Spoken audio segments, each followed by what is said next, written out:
I'd just like to ask you what your understanding is of where we are in the phased peace process. How close are we to entering phase two? Well, thank you for having me on your show. I mean, we're currently still obviously in phase one, and it's being implemented. It's a conditional ceasefire, as you've seen. Hamas still not trusting the Israelis to not to strike at them, and at the same time, Israel still suspicious of every movement Hamas does within its territories.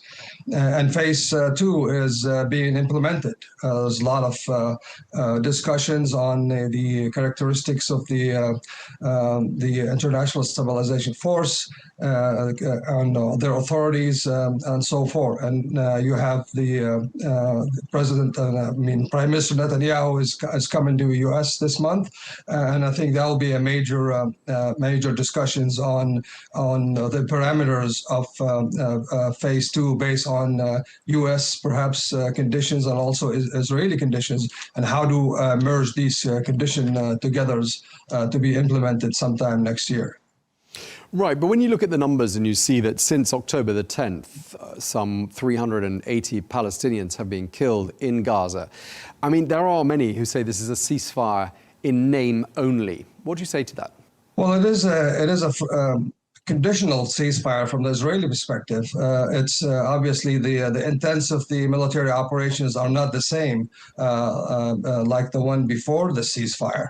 I mean, clearly the operations has decreased. But yes, this is unfortunate. I mean, 400, I think we mentioned, killed thus far during the ceasefire.